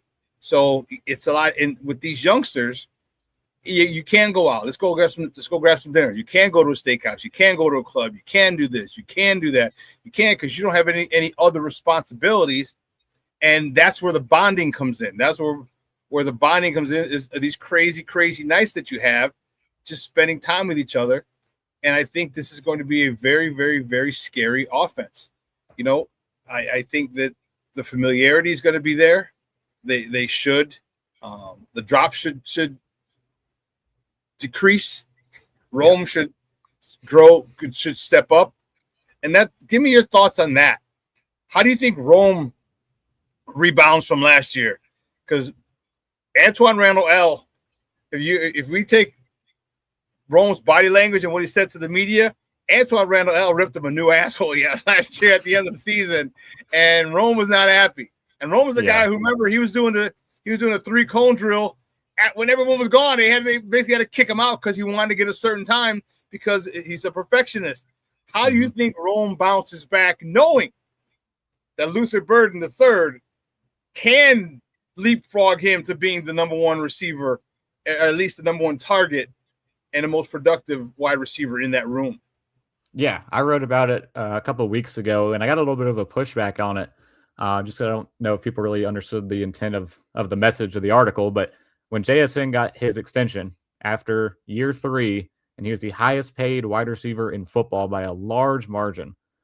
And I mean, I said like Rome Odunze, he's hearing all the talk about Caleb Williams' extension, or getting an early extension after year 3. Why isn't Rome Odunze getting that talk? And it's, he started the year looking like one of the top wide receivers in football before he had that, the foot injury. And then ever since that foot injury, his season got derailed. And now that he's fully healthy, if he has, 1,200 plus yard season, 100 receptions, which I think is possible if he's healthy, the way he started the season last year, maybe you start talking about him, getting an early extension. I don't think he's going to get, JSN numbers, but, he can get, a $20+ million deal as well. And, everyone talks about Luther Burden getting all the, more targets next year. And he's now the guy in the wide receiver room, but people are sleeping on Rome Odunze. And you're right. They lit the fire under him at the end of last year with the drops. It wasn't just the foot injury, the drops, all the stuff he should have been doing that he wasn't, plus the foot injury. It definitely wasn't the sophomore season he expected, especially how it started. So I think that he's going to have a little bit of a fire going into this year inside of him now, not underneath him. I hope so, because he did start off. He had, was it 4, 5, the first 4 or 5 games, he had a touchdown catch, touchdown reception. And like people looked like, yeah, and it was like, holy sheesh, like this dude's about to have one hell of a season.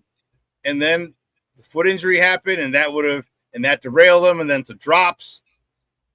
As I said, he's the guy who at the combine was still out doing a 3-cone drill because he wanted a better time. Yeah, I think this is a great moment for him, and I think he knows that Caleb has his back. They came in together, they're draft mates. Remember, they took the same flight from LA to the draft. At the draft, Caleb been looking for him and stuff, and so they have a bond. There's definitely a bond there, and I truly hope that Rome gets back to the number one state. Listen, bro, you're the number one. You're the number 9 overall pick. You got to step up, and that competition between him and Luther Burden is going to be a good one, because that's a friendly competition. Luther Burden was like, I was a 2nd round pick and I got more yards than you. I got more touchdowns than you. And Rome be like, Rome has to step up. And if they step up and they really, how dangerous of a combo, and it's not, we haven't even thrown in Colston Loveland, who led the team in yards last year. How dangerous of a 1-2 punch can that group be if they feed into that friendly competition amongst teammates? Right. Yeah. And, the other thing with Rome, I think he realized that being Caleb Williams' best friend isn't enough anymore. Especially with Ben Johnson running the offense, like, you got to be more. And Ben had said that during the season, like he said Rome could be a complete receiver, and that there's so much more they can get out of him in this offense. So I think he's going to have that energy and that fire to get up and, prove himself next year as, a top guy for this offense. Luther Burden, Jalen Johnson said he moves like Odell Beckham Jr. out there. The way he can catch the ball, stop, go 180 the other direction, take it 40 yards. That's Odell Beckham stuff back in his prime. And that's, what Jalen Johnson said, who saw him every single day in practice. And that's exciting for Luther Burden. And Ben's already said they need to get him the ball as often as possible. And then with Colston, I think he's the engine of this entire offense, not just the passing game. What he can do, blocking, he's going to be, an every down player. And then Ben's going to move him inside, outside, like we saw last year, just mix and match him. So the 3 of them, if you want to double team Colston Loveland, good luck. If you want to double team Luther Burden, good luck. If you want to put 2 guys on the outside on Rome Odunze, good luck. You can't hone in on one of these 3 guys because the other 2 are going to beat you. And that's how it was supposed to look last year. I think with some more, an incentivized offense going into this year, back to the basics, getting everything right with Caleb and where he needs to be looking. And, he starts hitting these guys in stride and where he needs to be hitting them on time. I mean, the offense has the pieces to be as deadly as any in this league. And that's the one thing that I talked about, is how many teams have 2 good corners. Not a lot of teams have 2 good corners. Yeah. Right. When you're dealing with a slot guy who is in the top half of the slot receivers in the league, how many corners can or safeties can keep up with a 4-3, 4-4 guy in there? Not many. And that's what Ben wants. Ben wants just what you said. So you want to double team Rome? Cool, no problem. We got this guy named Colston Loveland. Want to double team a tight end? Cool, no problem. We got Luther Burden. Want to double team Luther Burden? Cool, no problem. We got Rome Odunze. It is literally a nightmare, because you can't double team more than one person, because then now you're leaving a whole area on the field open defensively, and the Bears have the weapons and the scheme to exploit it. So it's going to be this offense. I think this year is going to be a defensive coordinator's nightmare because they're young. They have that youthful speed. Like, there's other guys who are veterans who are fast. This is that youthful speed that just doesn't get tired. I remember when I was 22, 23, 24, 25 years old, man, playing ball. I never got tired. This is going to be a long, tough year for a lot of defensive coordinators, which is why I don't think they're going to go left tackle in the first round. I think you have a stopgap in Wills. Yeah, Wills and Braxton, I think is plenty enough. And in Braxton Jones. You got a stopgap there. I think they might do what the Cubs are doing right now. Since the Cubs pitching sucks, we're going to outscore you. Yeah. We're just going to outscore you. Can you score 30 points a game? We might give up 25, but can you score 30? And I think that's where the Bears are going to go and just get so many. It's going to be scary. It'll be really scary if they're efficient and we start seeing all these touchdown passes and Luther Burden pass, catch, and run into the end zone. Not catching it in the end zone, catch it, shake you, and then run away from you into the end zone. That's going to be dangerous for a lot of people, and that's going to make this offense crazy scary for a whole bunch of other players, other teams, I would say. And the part we haven't talked about is the secret weapon of this offense. Say you guard Colson Loveland, Rome Odunze, and Luther Burden. What are you going to do when you're 5 seconds into the play and Caleb's still running around, and then he finds the guy 20 yards downfield? That's the scary part of this offense, is once Caleb starts playing backyard ball and they start improving on those scramble drills, because Caleb talked about that on Monday too, is that him and Ben sat down and they looked at all the cut-ups of all the scramble drills and was like, here's the spot you could have thrown it at. Here's where you could have a little bit better of a ball placement, on the outside, hitting the sideline to Odunze. Like that sideline Odunze play against the Packers on 4th down, then the scramble drill is one of the better plays I've seen in the NFL. I mean, that was perfect execution of a scramble drill in a clutch situation. I mean, that is what keeps defensive coordinators up at night. And let's not forget the running backs. I mean, you get DeAndre Swift. One of the best run games in football. And you just dump it off to DeAndre Swift or Kyle Monangai. Man, I mean, this offense on paper is very scary, and it's very exciting for us as Bear fans. We haven't had this probably since 2013. Yeah. We had Brandon Marshall, Alshon Jeffrey, Martellus Bennett, and Matt Forte, along with my man Cuddy. This I love me some Jay Cutler, dude. I love me some Cutler. But this offense can be reminiscent of that, if not better. And I can't wait for tomorrow. Tomorrow's going to be unbelievable. Tomorrow's going to be I'm going to be so fired up because I have a group of people that I want. And the more that every pick that goes by that they're not taking, I'm like, yes, one step closer. Yes, one step closer. Because I like Akeem Mesidor. I like McDonald. And I think if I had my druthers, like I want McDonald, but I think them adding this in free agency, them adding some pieces in free agency at this point could give us a stopgap. Okay? Could be a stopgap because what we really need is a pass rush. Yes.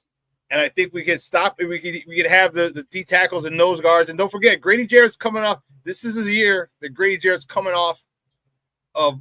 He's not coming off an injury like he was last year. So this year he gets to train this offseason. I say it all the time. There's a difference when you're training and a difference when you're rehabbing. He got to train this offseason. And I think we're going to see a much better him. We're going to see a much better Shamar Turner. And I think, okay, since we might be able to hold off on the interior, get that edge, and I think that's going to go. I think, if I had my druthers right now, if it's McDonald or Mesidor there, as much as I want to stop the run, I think we addressed that a little in free agency. Give me Mesidor, because he's violent at the point of attack. He has a motor that just doesn't stop, and he has that dog in him that I want from a defensive end. Like, okay, you got me here. Here's my counter move. Here's my counter move. Here's my spin, and he just doesn't stop. And to me, I love that for him and that for our Bears. Yeah, my only concern with this entire draft is that Ryan Poles thinks that they've invested enough in that defensive line. And they get to day one, and he's sitting there, and he's like, man, Deo Odingbo is really motivated in the weight room this week. Like, man, like Shamar Turner looked really good before he got hurt. Like, man, Grady Jarrett's coming back and he's healthy. Maybe we don't get a defensive lineman in the first round. Like, what if we get, a safety? What if we get an offensive tackle instead? And then they get to day 2, and then all the options are off the board. And then you get into day 3, and Ryan Poles is like, well, I said at the combine, this is a deep edge rusher class. Let's get Mikal Kamara out of Indiana in the 4th round. He won a national championship. Yeah, like that is if Ryan Poles has his way, that's exactly what he's gonna do. I need Dennis Allen and Ben to go in there and be like, look, this pass rush is not enough. Like what we have right now was not enough last year.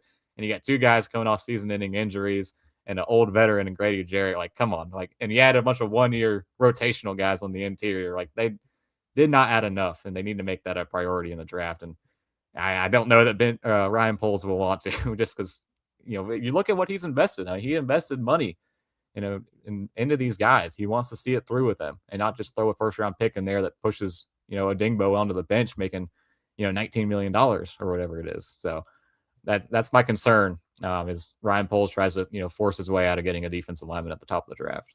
That's interesting perspective.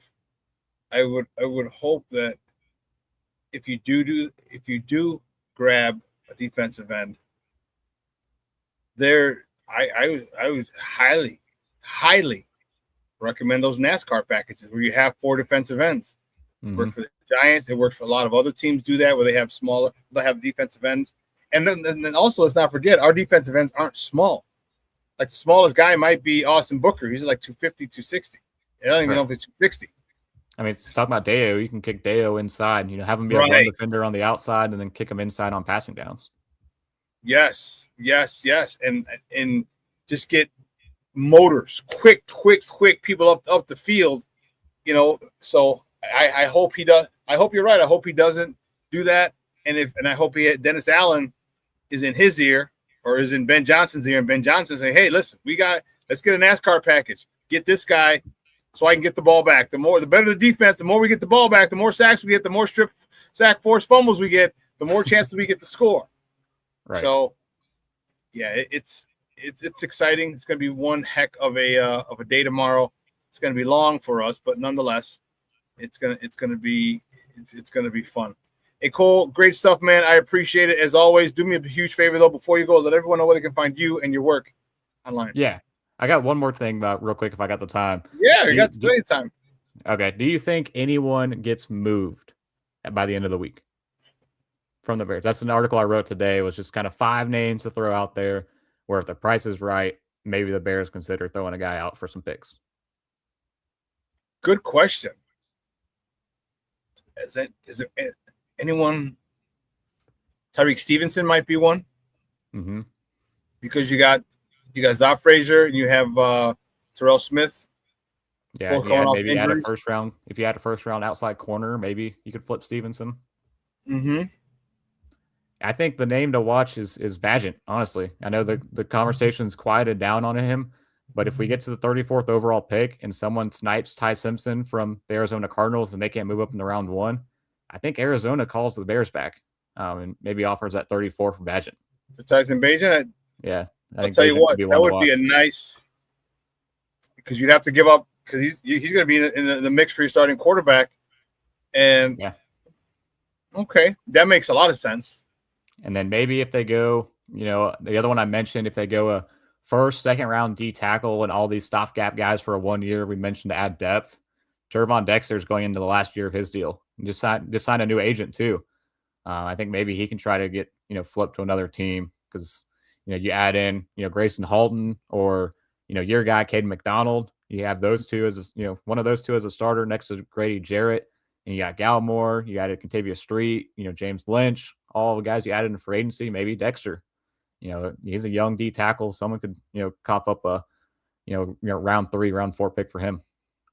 That's actually Dexter is one that, yeah, that's a real strong possibility. Yeah. Now I don't know if any of these will happen, but I think it's fun to watch that maybe, Poles try to flip a guy this week and get some more picks. Right. So you don't have to give him another contract. And because he really hasn't lived up to what we wanted. He's been improving. Yeah. By year, but he hasn't gotten to that point. He hasn't been consistent. We've seen flashes, but he hasn't been consistent. I mean, you could let him walk and play the comp game in 2027.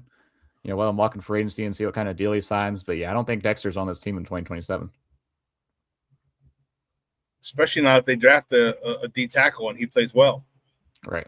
So, interesting question. Great stuff, man. Make sure you check out his article. Where are they going to find your article? A to Z sports.com. You hit the team tab, go over to Chicago, and then check out all the other great content we have. We got great writers doing all kinds of video, written content all week long. It's going to be a fun weekend. Cool, man. Excellent stuff, buddy. I appreciate it, man. We'll talk soon. All right. Appreciate it, Shawn. Have a good one. Enjoy the draft. All right. Bear down, baby. Bear down. Guys, that's Kole Noble from A to Z Sports talking Bears. And he posed a good question. Is there anybody who might be moved? That's a good question. King Booker World says, I think Booker's 260 now. We'll see. We'll see. I'd love to get some numbers on him. Wow, you think so, huh? Motivated Dayo Odengbo, Defensive Player of the Year. That's a big jump. That's a big prediction. That's a hot take right there, King Booker World. I do think you're right. I think Gallimore is going to be a really good, sneaky good grab. I do. I think it's going to be a situation where he quietly, or maybe not so quietly, gets like 8 to 10 sacks. He's like, no, this is bullshit. I'm Dio. But this one, I think Gallimore is going to be a really good pick. Are going to be a good addition to this team. And we keep forgetting. All right, let's not forget that Grady Jarrett is going to be mentoring these young men. Grady Jarrett was a stud in his prime. First 8-9 years, I think it was, in Atlanta. He was a monster. And to have that type of player in your room is awesome. That is awesome. For these youngsters, remember how I talk about, there was a guy who once said, coaching matters. That's your mentoring is coaching. That's coaching. Mentoring from a teammate, a veteran teammate, is still coaching. And speaking of that, here's a cool thing. I had to have Steve cut this up. Watch this. Listen to this. You obviously wanted to be coached hard, and then you were willing to accept the way that he does it, and then you see the results of it when you get away from the season. Yeah. What did you see when you had a distance to reflect on that? Yeah. Coaching matters.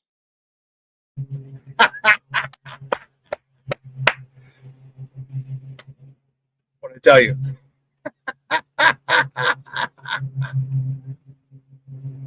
Did I tell you? Did I tell you? Did I tell you?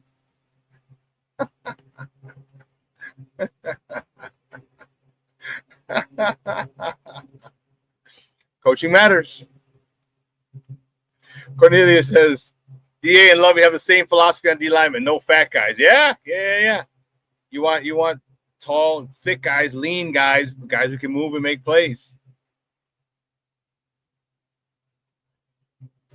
King Booker World says, I do think, and I don't know why, that this D line is going to be much better than last year. Well, you added players, man. You added players.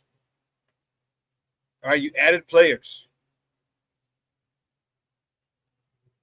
No, it doesn't mean Cornelius. It doesn't mean no Katie McDonald. All right? Because you can say, hey, listen, we're going to get you in the weight room. That 330 pounds, You get down to 320, 315, 320, but of all muscle, that's a much better conditioned athlete. That's a much better conditioned athlete. Like you drop 15 pounds, but you lean up and you increase your muscle mass and your strength. Kenny Adams checking in. What's up, Papa? He said, what's good? Bear down. Bear down, baby. Thank you for checking in. I appreciate it.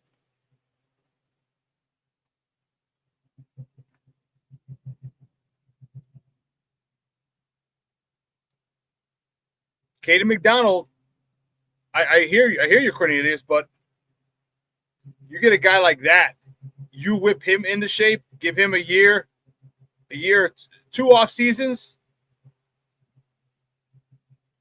I mean, what if he gets down to 305 of just lean meat and have 12% body fat?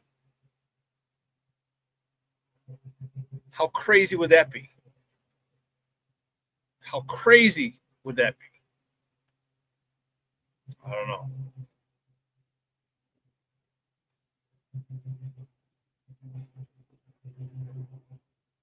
I hope you guys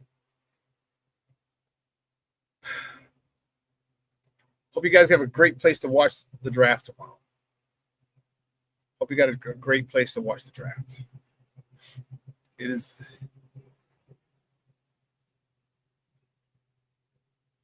Cornelia says, Katie McDonald is just not a DA guy. I hear you.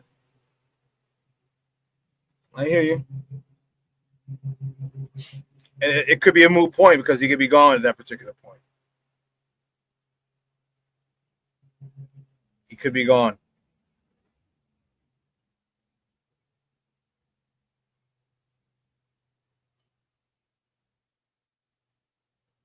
And we got one more clip of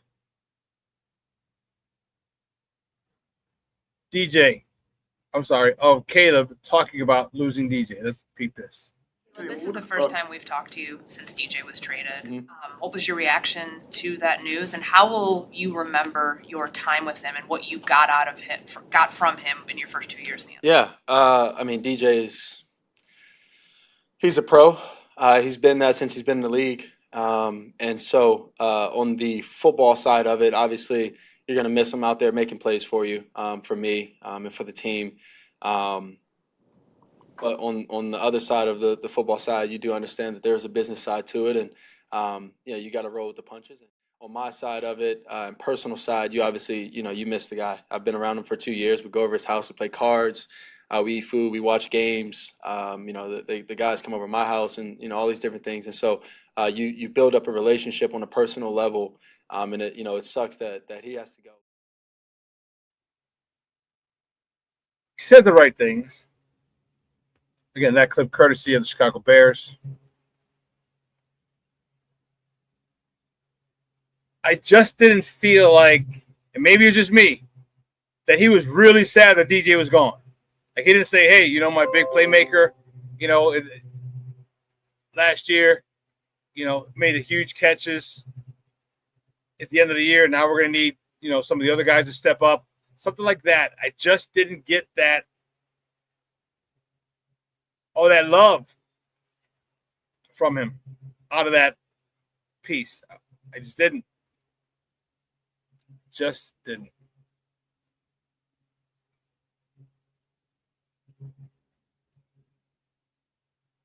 Anyway, listen, 2 hours is come and gone. I want to thank my guests, Adam Chalifoux from Running with the Bulls podcast, coming on talking Bulls basketball. The Billy Donovan stepping aside as the former head coach of the Chicago Bulls to clear the way for a clean slate, new GM, new president of basketball operations, and their ability to select their own head coach.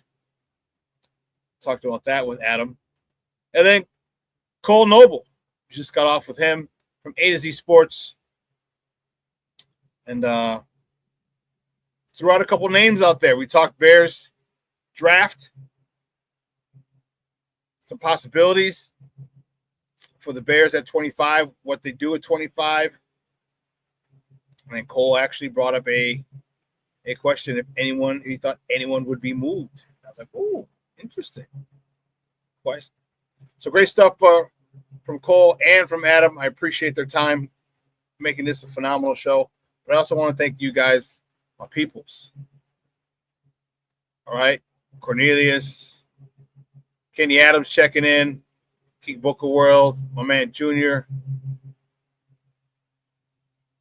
My man Junior checking in.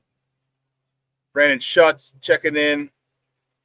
Cornelius Squalls. I don't know if I think I said Cornelius. Mashawn Walls checking in. I said Brandon. And everyone else who checked in today, I really, really appreciate it. My nephew Mondo for checking in as well. Mex Fighter, the Crooked Commish. Trying to make sure I get everybody. Black Diamond in the house. I appreciate it. I think I got everybody. If I missed you, my apologies, but thanks for tuning in and rocking with me. I really appreciate it. I really appreciate it. Listen, guys, have a great day. All right, have a great day. Going to hit 70 today. 36. 70 today. 80 tomorrow. Woo, Charlie. Beautiful day tomorrow. Breezy, warm, and bright. 80 degrees. Oh, yeah, baby. So, hope you guys have a great day today. Great day tomorrow. We're going to be fired up for Friday to see who the Bears' number one first round draft pick is, if they keep it and they don't trade out of the first round. Kenny, I agree with you. I wonder what Poles got cooking for tomorrow, because Poles is not afraid to trade back and get more draft picks, because there is a slot where there's 109 slot gap for the Bears where they don't pick. So I think there's going to be some trade back where he can get a pick in there somewhere, because that's 109 selections that the Bears have to wait, and I think that's far too long for Ryan Poles to want to wait and draft some talent. So we'll see how it plays out. I'll be at Branding Iron tomorrow. Yeah, I'll be there. It's going to be dope. Guys, have a great day. I will see you on Friday when we know, barring a trade out, when we know who the Bears' first round draft pick will be.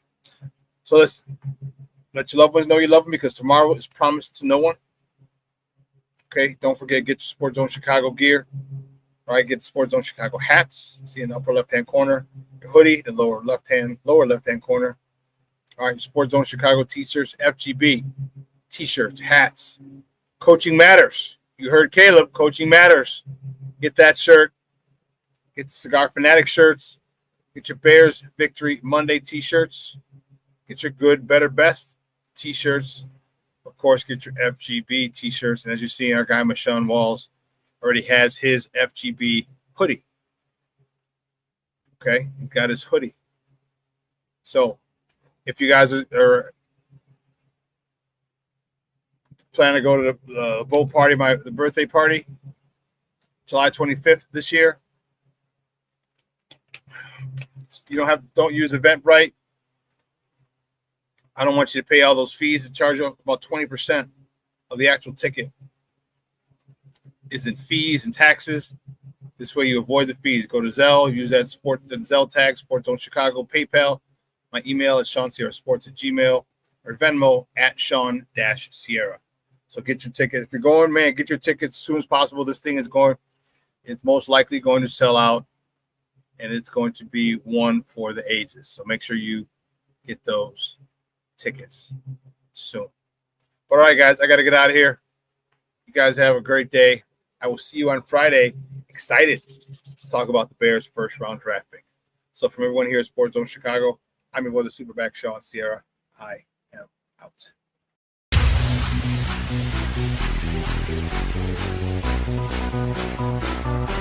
Come on, race the race.